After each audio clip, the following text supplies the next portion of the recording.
Hello friends, welcome back to my YouTube channel RPS commerce. My name is Kajal Chauhan. आज की इन video में आपके लिए लेके आए हैं आपके बीकॉम के 4th सेमेस्टर में जो आपके पास एक सब्जेक्ट होता है income tax law and accounts, इसकी आंसर की लेके आए हैं। तो ये आंसर की मार्क्स आपको यूनिवर्सिटी से होने वाली है। तो जल्दी से वीडियो को स्टार्ट कर लेते हैं। अगर आप चैनल पर नए हैं तो चैनल को सब्सक्राइब कर दीजिए, इससे आने वाली वीडियो की नोटिफिकेशन आप तक पहुँच जाएगी। ठीक है, तो हमारे पास यहाँ पर बुकलेट सीरीज आपके दी है। आपके पास ए बी सी भी हो सकती है। ठीक है, कुछ ही क्वेश्चन की क्या होता है कि कुछ क्वेश्चन आगे और पीछे होते हैं। ठीक है, आपको क्वेश्चन मिला लीजिए और आपको जल्दी से आंसर की मिल जाएगी। तो हम आंसर स्टार्ट कर लेते हैं अपनी।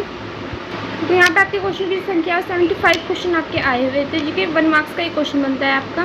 सबसे पहले क्वेश्चन है कि मिस्टर ए पूर्णतः अंधे है, उन्हें 80 यू की कटौती मिलेगी। तो इसका क्वेश्चन का जो आंसर आपको होने वाला है, क्वेश्चन होने वाला है डी, 1,25,000 की। ठीक है, क्वेश्चन आता है हमारा कि स्वयं में रहने वाली संपत्ति का वार्षिक मूल्य आयकर के अंतर्गत कैसे निकाला जाता है। तो कैसे निकाला, शून्य के रूप में निकाला जाता है। ऑप्शन नंबर सी आपका यहाँ पे बिल्कुल करेक्ट होने वाला है।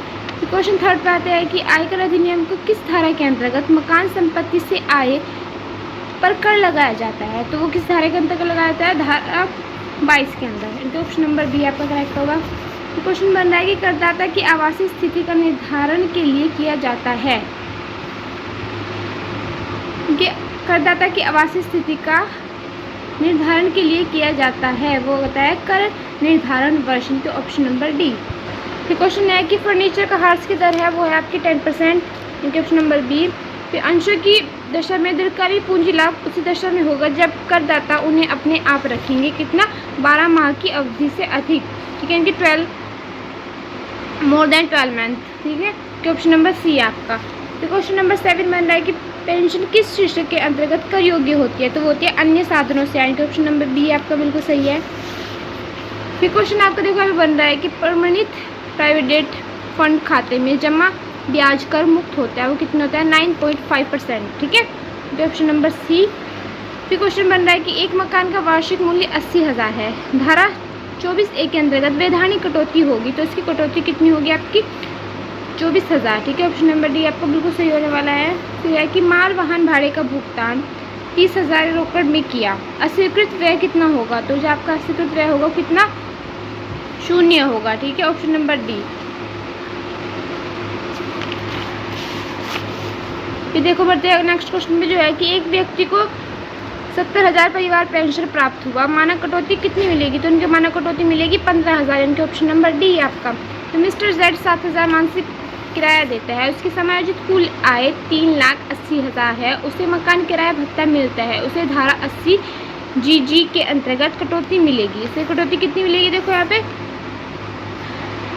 मासिक किराया कितना देता है, 7,000 को, समायोजित आय है उसकी 3,80,000, तो उसे कटौती मिलेगी यहाँ पे आपकी 24,000 रुपये की। इनके ऑप्शन नंबर ए। फिर क्वेश्चन आ रहा है कि कर निर्धारण वर्ष 2024-25, एक सेकेंड हल्का ब्लर हो गया। राज्य की आयु कितनी है, 40 वर्ष की, कुल आय आपकी 4 लाख है, तो उसे कर देना होगा कितने का, 0। देखो एज के हिसाब से दे रहे हो तो 0। ठीक है, फिर क्वेश्चन आ रहा है यहाँ पे कि निम्नलिखित में से कर मुक्त आय कौन सी है। देखो कृषि आय, विदेशी भत्ता, भारतीय कंपनी का लाभांश, इनके उपरोक्त सभी। ऑप्शन नंबर डी बिल्कुल सही होगा। फिर शिक्षा भत्ता कर मुक्त होती है कितने व्यक्तियों के लिए, 2 व्यक्तियों के लिए। ठीक है, ऑप्शन नंबर सी। वेतन में शामिल होते हैं नगद प्राप्तियां, अनुलाभ, वेतन के स्थान पर लाभ, इनके सभी। ऑप्शन नंबर डी इसमें भी आपका सही होगा। फिर मकान किराया भत्ता जो होता है वो होता है एक सीमा तक कर मुक्त होता है, इनके ऑप्शन नंबर बी बिल्कुल सही है।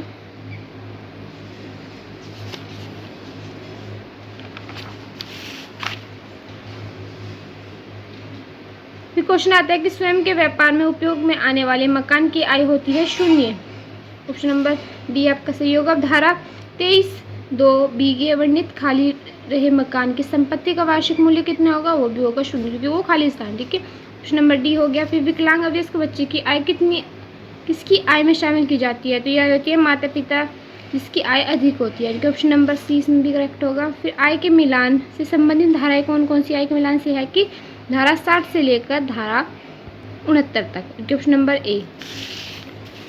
फिर क्वेश्चन देखो यहाँ पे बन रहा है कि ऐसे व्यक्ति जिसकी वेतन या पारंपरिक पेंशन एवं ब्याज से आय के लिए निर्धारित फॉर्म है वो कौन सा है, ITR फर्स्ट का। इनके ऑप्शन नंबर ए इसमें आपका बिल्कुल सही होने वाला है। फिर भूल सुधार किया जाता है किसमें, US 154 में, इनके 154 में। फिर क्वेश्चन बन रहा है कि मकान संपत्ति से आय की गणना करते समय ब्याज को छोड़कर अन्य व्यय के संबंध में कटौती की मात्रा कितनी होती है? देखो वो होती है वार्षिक मूल्य का 30%, ठीक है, इनके एनुअल वैल्यू का 30%। ऑप्शन नंबर सी यहाँ पे बिल्कुल सही होने वाला है। फिर क्वेश्चन है कि धारा 44 एडी के अंतर्गत विकृत की सीमा क्या है? तो इनकी है 2 करोड़, इनके ऑप्शन नंबर डी। फिर पात्र व्यवसाय में अनुमानित लाभ का प्रतिशत क्या होता है? वो होता है आपका 8%, यानी कि ऑप्शन नंबर बी इसमें भी आपका सही होने वाला है। फिर कंप्यूटर पर हास की दर होती है 40%, इनके ऑप्शन नंबर बी। आयकर अधिनियम के अंतर्गत स्वयं कर निर्धारण की धारा होती है 144, ऑप्शन नंबर डी। किसी व्यक्ति के दशम में आय का विवरण दाखिल करने की देय तिथि होती है आपकी 31 जुलाई, ऑप्शन नंबर ए। फिर उद्गम स्थान पर कर कटौती की जाती है नियोक्ता द्वारा। अब धारा 80 जी कटौती निम्नलिखित में से किसके संबंध में की जाती है? तो की जाती है आपकी धर्माता, यानी कि आपकी चैरिटी के, ऑप्शन नंबर बी। फिर क्वेश्चन बन रहा है कि दीर्घकालीन पूंजी हानि की पूर्ति की जा सकती है अगले कितने 8 वर्ष के अंतर्गत, ऑप्शन नंबर सी। फिर क्वेश्चन है कि ताश के खेल से हानि की पूर्ति की जा सकती है ताश के खेल की आय से या लॉटरी की आय, अन्य साधनों की आय, इनमें से किसी से भी नहीं, ऑप्शन नंबर डी। फिर धारा 80 ई के अंतर्गत कटौती मिलती है किसमें? उच्च शिक्षा के लिए ऋण पर ब्याज के भुगतान के संबंध में, ऑप्शन नंबर सी इसमें सही होने वाला है। फिर बैंक के साथ स्थायी जमा की राशि निम्न में से अधिक होने पर स्थायी खाता संख्या लिखना अनिवार्य होता है। कितनी आय होती है आपकी? जो राशि होनी चाहिए वो 50,000 से अगर अधिक होती है तो आपको क्या होता है कि स्थायी खाता संख्या लिखना होता है। फिर क्वेश्चन आ रहा है कि करदाता की सकल कुल आय निकालने के लिए कुल कितने शीर्षक होते हैं? तो ये हमने आपको बताए थे होते हैं 5। फिर कृषि भूमि से प्राप्त आय किराए की आय होती है कृषि आय, ठीक है। फिर निवास स्थान के आधार पर करदाता को कितनी श्रेणियों में विभाजित किया है? तो वो किया गया है आपके यहाँ पे 3 श्रेणियों में विभाजित किया गया है, ऑप्शन नंबर बी आपका बिल्कुल सही होने वाला है। फिर कौन सी आय को पूर्णांकित किया जा सकता है? जो कुल आय होती है उसकी पूर्णांकित, ऑप्शन नंबर बी। क्वेश्चन बन रहा है कि स्वास्थ्य एवं शिक्षा उपकर की दर कितनी होती है? 4%, यानी कि 4%, आपका ऑप्शन नंबर सी बिल्कुल सही होने वाला है। लॉटरी से जीत कर आयकर की दर होती है 25%, कि 25% आपका, ऑप्शन नंबर बी। अब क्वेश्चन देखो कितना अच्छा बन रहा है कि भारत में सर्वप्रथम आयकर कब लगाया गया था? तो ये लगाया गया था 1860 में, ऑप्शन नंबर ए बिल्कुल सही होने वाला है। फिर घरेलू फर्नीचर को बेचने पर आय होती है कर मुक्त।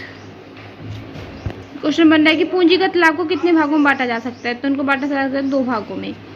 फिर लॉटरी वर्ग पहली आदि कर योग्य होगी कितने? 30% के सामान्य दर से, ठीक है, ऑप्शन नंबर बी इसमें सही होने वाला है। फिर दीर्घकालीन पूंजी हानि की पूर्ति की जा सकती है दीर्घकालीन पूंजी लाभ से, ऑप्शन नंबर ए इसमें सही होने वाला है। क्वेश्चन बन रहा है किसी व्यक्ति की कर दायित्व मुक्ति निर्भर करती है किस पर? आयु और आवासीय स्थिति, इनका ऑप्शन नंबर बी। अब वित्तीय वर्ष 24-25 के लिए धारा 80 सी के तहत उपलब्ध अधिकतम कटौती क्या होगी? तो वो होगी आपकी 1,50,000। क्वेश्चन बन रहा है कि स्वयं और परिवार के लिए चिकित्सा बीमा प्रीमियम के भुगतान के लिए धारा 80 डी के तहत कटौती उपलब्ध कितनी होती है? वो होती है आपकी 20,000 तक की, 25,000 सॉरी, ऑप्शन नंबर सी। निम्न में से कौन सी धारा अब इसकी आय की संयुक्त से संबंधित है? तो धारा आपकी होगी यहाँ पे 64 ए। क्वेश्चन बन रहा है किसी हिंदू विभाजित परिवार को उसके सदस्य द्वारा हस्तांतरित संपत्ति से आय शामिल की जाएगी किसमें? हिंदू विभाजित परिवार की आय में शामिल की जाएगी, ऑप्शन नंबर ए। फिर आयकर उद्देश्य के लिए भारत की वित्तीय वर्ष कब शुरू होता है? तो ये होता है आपका 1 अप्रैल से शुरू होता है और 31 मार्च को आपका, यानी कि 31 मार्च में खत्म हो जाता है। क्वेश्चन बना कि निम्नलिखित में से कौन सा आयकर अधिनियम के तहत आय का शीर्ष नहीं है? तो बचत से आय इसमें नहीं है, ऑप्शन नंबर सी। फिर क्वेश्चन बन रहा है आपका कि आयकर अधिनियम 1961 के अंतर्गत आय के कितने शीर्षक परिभाषित किए गए हैं? तो वही क्वेश्चन रिपीट हो रहा है, देखो इसमें भी आपके आय का ऑप्शन नंबर बी यानी कि 5। फिर क्वेश्चन देखो यहाँ पे बन रहा है आपका कि निम्नलिखित में से कर मुक्त आय का उदाहरण जो है वो है वेतन, सार्वधिक जमा पर ब्याज, कृषि आय या पूंजीगत लाभ। तो कृषि आय यहाँ पे ऑप्शन आपका सही होगा बिल्कुल। निम्न में से उस वर्ष के लिए प्रयुक्त शब्द क्या है जिसमें आय का आकलन किया जाता है और कर लगाया जाता है? तो उसको क्या कहते हैं? कर निर्धारण वर्ष, ऑप्शन नंबर सी आपका बिल्कुल करेक्ट होगा। अब आयकर अधिनियम के अंतर्गत किसी व्यक्ति को माना जाता है, ठीक है, क्या माना जाता है? देखो एक व्यक्ति, हिंदू विभाजित परिवार, कंपनी, उपरोक्त सभी, ऑप्शन नंबर डी बिल्कुल सही होगा। अब आयकर अधिनियम की कौन सी धारा कृषि आय को परिभाषित करती है? वो होती है आपकी धारा 2A, धारा 2 फर्स्ट आई, ठीक है, यानी कि आपकी ए ऑप्शन। क्वेश्चन आपका बन रहा है यहाँ पे कि बचत खाते से मिलने वाली ब्याज पर धारा 80 टीए के अंतर्गत कटौती उपलब्ध होती है कितनी की? 10,000, ऑप्शन नंबर बी। निम्नलिखित में से कौन सी आय अन्य स्रोतों की आय शीर्षकों के अंतर्गत कर योग्य है? तो होती है आपकी लाभांश आय, बचत खाते पर ब्याज, मशीनरी को किराए पर देने से मिलने वाला किराया, इनके उपरोक्त सभी। Option number D. अब देख लेते हैं आपका क्वेश्चन कि महानगरों में मकान किराए भत्ते की छूट सीमा क्या होती है? तो होती है वेतन का 50% या कि वेतन का 50%। निम्न में से कौन सा वेतन का आय का भाग नहीं है? कौन सा? देखो यहाँ पे है कि महंगाई भत्ता, की मकान किराया और शहर क्षतिपूर्ति, उपरोक्त सभी। तो इसमें ऑप्शन डी होगा सही। बढ़ते हैं नेक्स्ट क्वेश्चन की तरफ, जो कि हमारा है कि स्वयं के रहने वाले मकान की दशा के लिए लिए गए ऋण पर ब्याज की वित्तीय वर्ष 2024-25 के अंतर्गत अधिकतम कटौती क्या होगी? तो होगी आपकी 2 लाख, इनके ऑप्शन नंबर बी। अब देखो, आयकर एक प्रकार कर है, वो कौन सा कर होता है? प्रत्यक्ष कर, इनके डायरेक्ट टैक्स होता है। अब आय का संयोजन निम्नलिखित पर लागू नहीं होता, किस पर? एक व्यक्ति की आय पर यहाँ पे लागू नहीं होता। आयकर लगाया जाता है आपका कुल आय पर। ऑप्शन नंबर डी आपका सही होगा। पुरानी व्यवस्था के अंतर्गत कर निर्धारण वर्ष 2024-25 के लिए 60 वर्ष से कम आयु वाले व्यक्तियों के लिए कुल छूट सीमा क्या होती थी? तो होती थी 2.5 लाख। अब कुल आय की गणना निम्न में से स्वीकृत करने के पश्चात ही की जाती है, किसको? छूट और कटौतियों को स्वीकृत करने के बाद। अब क्वेश्चन यहाँ पे बन रहा है कि वित्तीय वर्ष 2023-24 का कर निर्धारण वर्ष कौन सा होगा? उससे अगला वर्ष पे वाजिब है, यानी कि 23-24 है तो उस पर किससे? 24-25। ऑप्शन नंबर सी।